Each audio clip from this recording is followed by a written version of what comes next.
Hello दोस्तों, नमस्कार सभी को। बहुत बहुत स्वागत है आपका हमारे यूट्यूब प्लेटफॉर्म पे। तो दोस्तों, आज हम बात करते हैं पूर्वी राजस्थान नहर परियोजना के बारे में, जिसका अब नया नाम बदल के हो गया है पार्वती कालीसिंध चंबल लिंक परियोजना। पीकेसी इसका नाम नया हो गया है दोस्तों। इसको एकीकृत ईआरसीबी भी कहते हैं। पुराना नाम आप सभी को पता है, पूर्वी राजस्थान नहर परियोजना है। भारत सरकार के राष्ट्रीय कार्यक्रम के तहत इसको अब पीकेसी में कन्वर्ट कर दिया गया है। पीकेसी लिंक परियोजना को केंद्रीकृत परियोजना में शामिल किया गया है, जिसका अर्थ ये होता है दोस्तों, केंद्रीकृत परियोजना का मतलब ये हुआ कि आपकी 90% जो राशि है, व्यय की राशि, वो तो देगी दोस्तों केंद्र सरकार, और 10% जो राशि है वो राज्य देंगे। राज्य में कौन कौन है? एक तो अपने राजस्थान है और एक एमपी, यानी कि 10% में से 5-5% राशि राजस्थान राज्य और एमपी राज्य देंगे। ठीक है, एकीकृत या फिर केंद्रीकृत का मतलब यही हुआ कि दोस्तों आपकी 90% व्यय जो राशि है वो खर्च कौन करेगा? केंद्र सरकार करेगी। ठीक है, उम्मीद करता हूँ आपको यहाँ तक समझ में आ गया होगा। बात करते हैं दोस्तों 28 जनवरी 2024 को क्या हुआ। तो 28 जनवरी 2024 को दोस्तों ईआरसीपी को मूर्त रूप देने हेतु केंद्र, राजस्थान और दोस्तों एमपी सरकारों के मध्य त्रिपक्षीय एमओयू हुआ है, यानी कि समझौता हुआ है दोस्तों, जिसमें ये तय किया गया है कि इसको राष्ट्रीय महत्व का घोषित कर देंगे, यानी कि केंद्रीकृत परियोजना के नाम दे देंगे। तो इसका अर्थ यही है कि 90% केंद्र सरकार इसका व्यय करेगी। ठीक है, आगे बढ़ते हैं। बात करते हैं दोस्तों इसकी घोषणा की कि इसकी घोषणा कब हुई। दोस्तों बजट 2022-23 में ईआरसीपी आयोग गठन करने की घोषणा की गई, यानी कि ईआरसीपी आयोग का गठन होगा और आगे काम सुचारू रूप से चलता रहेगा। ठीक है, अनुमानित लागत की हम बात करें तो सबसे पहले जो लागत निर्धारित की गई थी वो थी 37,247 करोड़ रुपए। ये दोस्तों पहले अनुमानित लागत थी।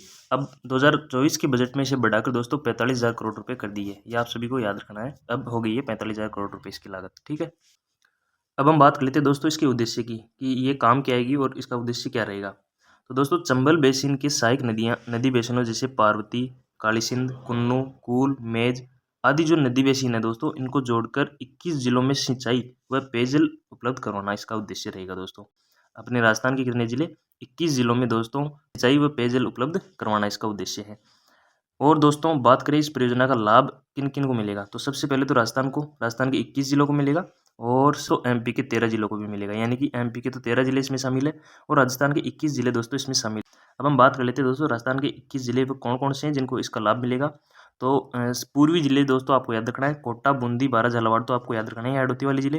इसके बाद दोस्तों चंबल बेसिन वाले जिले टोंक, सवाईमाधोपुर, दौसा, करौली, अलवर, धौलपुर, भरतपुर, डी, गंगापुर सिटी, खेरतल, तिजारा, कोटपुतली बैरोड, जयपुर, जयपुर ग्रामीण और दोस्तों दूदू, ब्यावर, अजमेर, केकड़ी।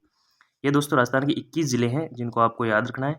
क्या पता कहीं से भी क्वेश्चन पुटअप हो सकता है, क्योंकि परियोजना दोस्तों आपकी करंट में है, तो करंट में आपको कहीं से भी क्वेश्चन पुटअप हो सकता है। तो आपको 21 जिले भी आपको मोटा मोटी याद रखना है। बात करते हैं दोस्तों इसकी कुल लंबाई की, तो 1268 किलोमीटर की कुल लंबाई रहेगी।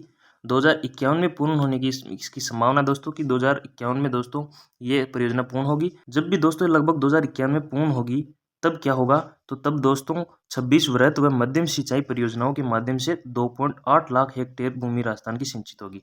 यह आपको याद रखना है दोस्तों कि 2051 तक दोस्तों 26 वृहत व मध्य परियोजनाओं के माध्यम से राजस्थान की 2.8 लाख हेक्टेयर भूमि सिंचित होगी। टोटल की हम बात करें दोस्तों इस प्रोजेक्ट में दोनों राज्यों के 5,80,000 से ज़्यादा हेक्टेयर भूमि सिंचित होगी व इन लोगों को पेयजल की उपलब्धता प्राप्त होगी, यानी कि 5,80,000 जो हेक्टेयर क्षेत्र है उसमें दोस्तों पानी की व्यवस्था व सिंचाई की व्यवस्था प्राप्त होगी दोस्तों 5,80,000 से ज़्यादा हेक्टेयर भूमि में। इसमें दोस्तों ये तो टोटल है। अब हम बात कर लेते हैं राजस्थान को कितना मिलेगा। तो सबसे पहले तो हमने बात कर ली है दोस्तों, राजस्थान को मिलेगा 2.8 लाख हेक्टेयर भूमि में और एमपी को दोस्तों 3 लाख हेक्टेयर भूमि में सिंचित हुए पेयजल की उपलब्धता प्राप्त होगी दोस्तों। तो टोटल हो गया 5,80,000, ये आपको याद रखना है। ठीक है, आगे बढ़ते हैं। बात करते हैं दोस्तों इस परियोजना के तहत कितने बांध और कितने बैराज बनाए जाएंगे। तो 6 दोस्तों इसमें बैराज बने जाएंगे और 1 दोस्तों बांध बनेगा। कौन से बैराज होंगे, कौन सा बांध होगा, ये हम डिटेल से देखते हैं। सबसे पहला बात करते हैं बैराज की। सबसे पहले जो बैराज की हम बात करें दोस्तों कुन्नू बैराज कुन्नू नदी पे शाहबाद 12 में, और दोस्तों इसकी जो बराव क्षमता है वो 56.97 MCM है। MCM का मतलब मिलीगन मीटर। और दोस्तों दूसरा बैराज है रामगढ़ बैराज कूल नदी पे, और दोस्तों किशनगंज 12 में है। इसकी दोस्तों बराव क्षमता है 5.49 MCM। महलपुर बैराज दोस्तों पार्वती नदी पे मांगरोल 12 में 162.20 MCM। ये दोस्तों 3 बैराज आपको याद रखना है, ये 12 जिले में है। ठीक है, अब बात करते हैं सबसे इंपॉर्टेंट नवनेरा बैराज की। ये इंपॉर्टेंट क्यों हो जाता है? ये इंपॉर्टेंट इसलिए हो जाता है क्योंकि इसकी बराव क्षमता दोस्तों सर्वाधिक है, यानी कि सबसे अधिक जो बराव क्षमता वाला बैराज है वो वही है। कौन सा? नवनेरा बैराज। कौन सी नदी पे है? कालीसिंध नदी पे है और दिगोद कोटा में ये बनेगा दोस्तों। ठीक है, और दोस्तों ये इम्पोर्टेंट इसलिए भी हो जाता है क्योंकि राजस्थान सरकार के 1 वर्ष पूर्ण होने पर हमारे देश के प्रधानमंत्री नरेंद्र मोदी जी 17 दिसंबर 2024 को यहाँ आए थे और यहाँ आने के बाद इसका लोकार्पण किया था। तो ये करंट का मुद्दा है, तो आपको ज्वलंत मुद्दा याद रखना है, ये पूछ सकते हैं। और सबसे इम्पोर्टेंट इसलिए भी हो जाता है क्योंकि ये सर्वाधिक जल भराव वाला बैराज है। तो ये दोनों फैक्ट आपको याद रखना है नवनेरा बैराज में। नवनेरा बैराज कहाँ है? काली सिंध नदी पे दिगोद कोटा में और सर्वाधिक जल भराव, ठीक है। मेज बांध दोस्तों मेज नदी पे इंद्रगढ़ बूंदी में है और 50.80 MCM इसका जल भराव है। राठौड़ बैराज दोस्तों बनास नदी पे चौथ बरवड़ा सवाई माधोपुर में है, 143.09 MCM इसका भराव क्षमता है। ये दोस्तों अपने 6 बैराज हो गए। 6 बैराजों में दोस्तों इंपॉर्टेंट बैराज है आपका नवनेरा बैराज, क्योंकि ये करंट का मुद्दा है और सर्वाधिक जल भराव वाला भी है। तो ये आपको याद रखना है और सभी आपको याद रखना है क्योंकि सभी पूछ सकते हैं। 6 बैराजों की बात दोस्तों, अब हम बात कर लेते हैं एक बांध कौन सा बनेगा।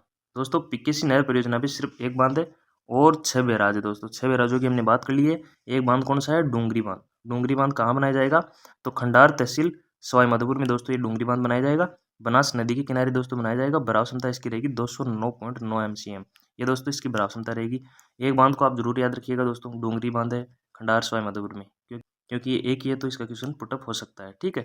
और ये पीकेसी नहर परियोजना इतनी इंपॉर्टेंट है दोस्तों क्योंकि प्रधानमंत्री जी ने यहाँ की दोस्तों लोकार्पण किया है। ये इतना ज्वलंत मुद्दा है कि आगे एग्जामों में क्वेश्चन बनेंगे ही बनेंगे। तो आपको ये वीडियो पूरा देखना है और पूरा देखने के बाद ये नोट्स मैं आपको टेलीग्राम के माध्यम से डाल दूंगा। टेलीग्राम की लिंक नीचे डिस्क्रिप्शन में मिल जाएगी और आप इनको पढ़ लीजिएगा ताकि आप एग्जाम में कोई भी क्वेश्चन गलत नहीं कर पाओ, ठीक है। तो उम्मीद करता हूँ आपको ये वीडियो अच्छा लगा होगा। अपने दोस्तों तक ये जरूर शेयर कीजिए। धन्यवाद। जय हिंद।